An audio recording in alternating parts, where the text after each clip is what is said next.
Hello everyone, hope you're all doing well, and I hope you've all had a chance to check out my first impressions video on the NR200, and if you have, thanks for watching. So detailed CPU thermal testing for air cooling is underway, and I'm seeing some pretty interesting results to share with all of you soon. So stay tuned for that. That video is going to drop shortly. But before I dove into the details on thermals, I wanted to do a quick follow-up on the drive support, mounting the drives, and also add a few little tidbits about the accessories in the box.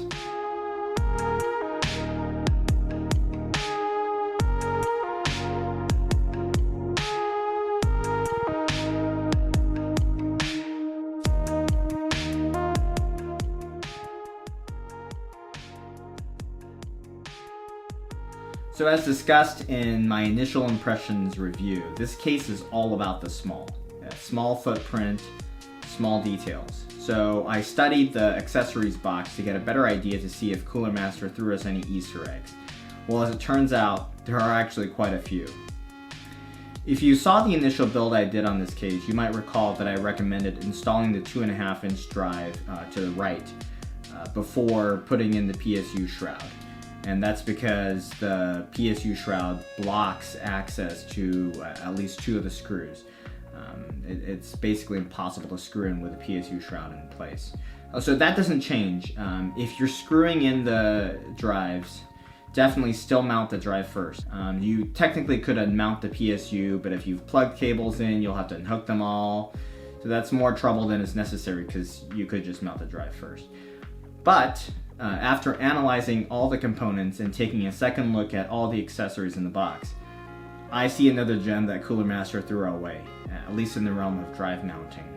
As I said earlier, this case is like poetry in the details. If you look in the retail version of this case, it comes with 12 flathead thumb screws that are designed to go into the back of a 2.5-inch SSD. So each drive, you'll need 4 of these thumb screws.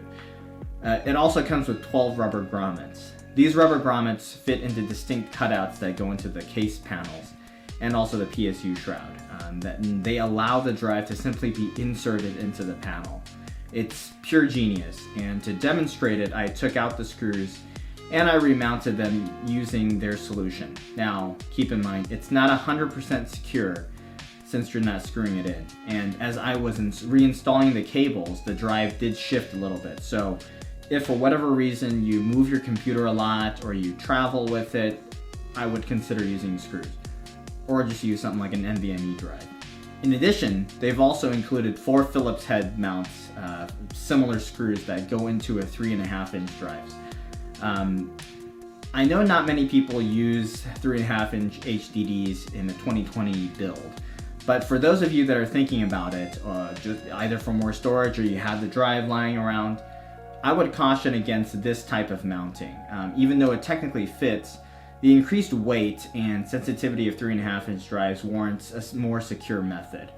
Basically, the last thing you want is for your drive to fall out because the case was bumped or moved unknowingly. So take the time to screw in the drive prior to putting the PSU in the shroud. Next, I'll talk about this fan splitter that we looked at in the initial review.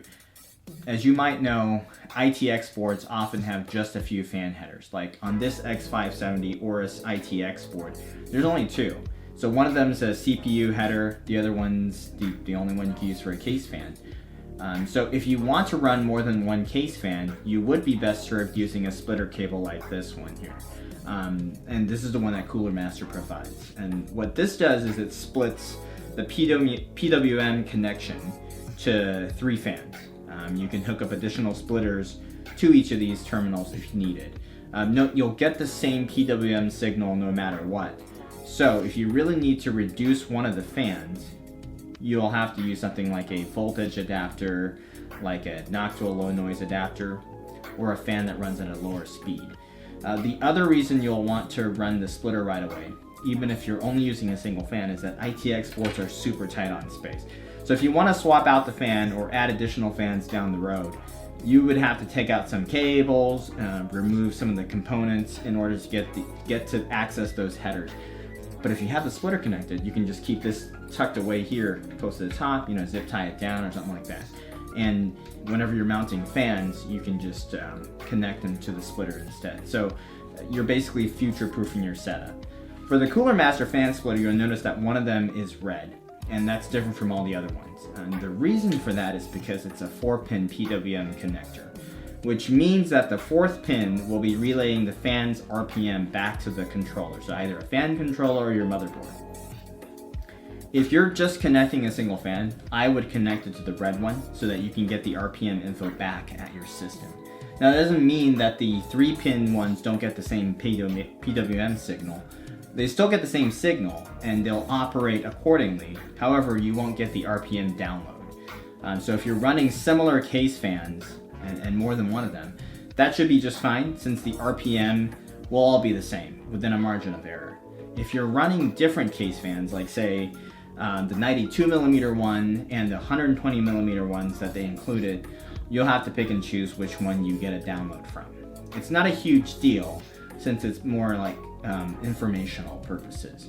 It's pretty standard across PWM splitters. The Nocto one I have here also has the same layout with one 3-pin PWM and one 4-pin PWM. Inside the box is also this little thing here, and you might wonder what this is for. It allows for removal or tightening of the motherboard standoffs. It's actually pretty handy if something comes loose when you're installing the motherboard or you want to take out the standoff for any reason. The last item I'll discuss is the extra PCIe slot hanger, and this is actually for use at the back of the case in order to hang a vertical GPU if you wanted to install it in that orientation. You'll first pop out the knockouts, and you'll actually want to make sure you want to do that, because once you pop it out, that's it. And then you'll just clasp this the hanger into the case and then tighten down. If you're getting the NR200 version, you'll also need a riser cable to connect the GPU to the motherboard. So that's all for the follow-up today. I hope you found this informative. I'm working on the thermal testing, so please stay tuned. And if you're somehow watching this after it's already been posted, well, feel free to head on over. So stay safe, and I'll see you all soon.